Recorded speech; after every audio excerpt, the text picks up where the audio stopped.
people know, because not everybody really knows what it's in this bill, and there are 13 thematic areas. So I'll just mention the 13, then you could speak to which one of them, or if it's more than one, that you really want to see actually scale through.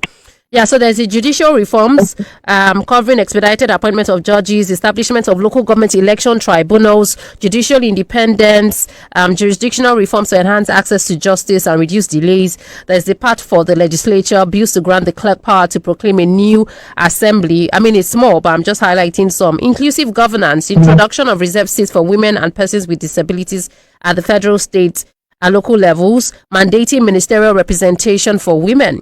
The security and policing, which, state police is one of it. Devolution of powers, enabling states to legislate on areas like taxation, tourism, road tolls, mines and minerals, and the rest of it. Strengthening of institutions includes separation of Attorney General from Minister, Commissioner of Justice, creation of an FCT, a House of Assembly, mandatory 10-year census cycle, expanded powers for the Auditor General. Traditional institutions, which you talked about, a bill to formally recognize the roles of traditional rulers within the country's security and governance frameworks. There's a part of the fiscal reforms, mandating publication of Auditor General reports, creation of special accounts for borrowed funds, and improved budget transparency. Now, there's a part for citizenship and indigenship, proposals to introduce citizenship by investment, gender equal spousal citizenship rights, and revise indigent status criteria based on residence or marriage. There's that of the fundamental human rights, bills to define torture, outlaw public parading of suspects, commute death penalties for pregnant women. So this changes to life imprisonment instead of death penalty. Local government reform, enhancing autonomy through provisions for independent electoral bodies, financial autonomy, correction of local government names in constitutional schedules. And the last one is states and local governments creation. So proposals received via memoranda on new states and local government areas that are going technical review and consultation for possible inclusion. So these are the 13 thematic areas. For you, which one of this? Yeah. Are you expecting to scale through? Yeah. Well, I would speak based on what I have. I do think it should be part of our interest. I mean, one, I'm big on inclusion, so the conversation around inclusion.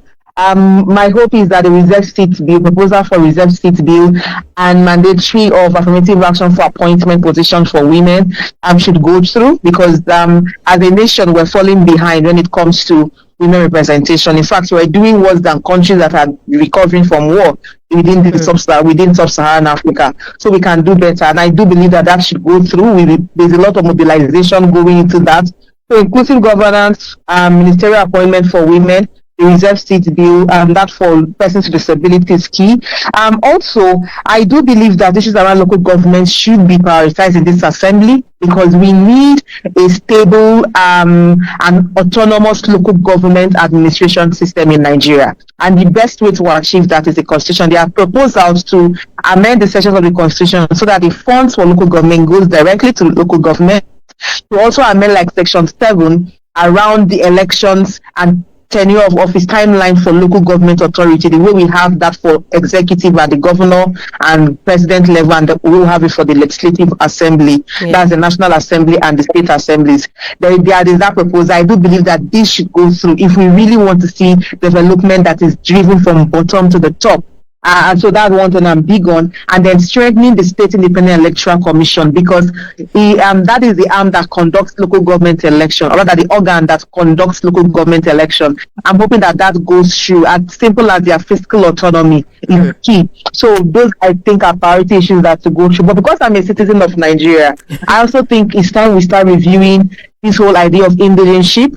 And how do we ensure that Nigerians, wherever you are proudly Nigerian. If you live there, you pay tax, you can enjoy specific benefits. That way, we start creating a sense of national unity and national and social cohesion. Nigeria is one country that your state of origin is used for everything, and most times it's used to either accord you benefit or deny you benefit. And if Nigerians that grew up in other countries can live there for a while, get citizenship and contest and win elections, why can't we in this country feel free to exist in any part of the country that we find ourselves. So I do think that it's important that that review is done, especially the ones for spouses, because most times for women who marry outside their state, they are seen as stateless, because most times their father's state do not recognize them anymore, their husband's state does not recognize them, and so they are denied opportunities for employment, scholarship, economic opportunities, and even appointments, political appointments. So I think that is also important. Let us make our citizenship flourish, and then the right of Nigerian women to confer citizenship on their foreign husbands. For me, we're not even saying put woman or man, we're saying that every foreigner married to a citizen of Nigeria should have the right to apply by registration for citizenship. Currently, only Nigerian men who are married to foreign wives can give their wives the right to apply for citizenship for those that want to be. That in itself creates a sense of inequality. So I think that these are important and conversation, and maybe the last to the census. We cannot run a country where we don't know how many we are. That mandatory 10 years census is important. Maybe if it's in the constitution, then we would abide by that. Because currently, we've not had a census in a long time. So budget, everything we are doing it without plan. No country can progress or plan efficiently for its people without knowing how many they are. Okay. So, the full conversation on Radio Now Studio on YouTube.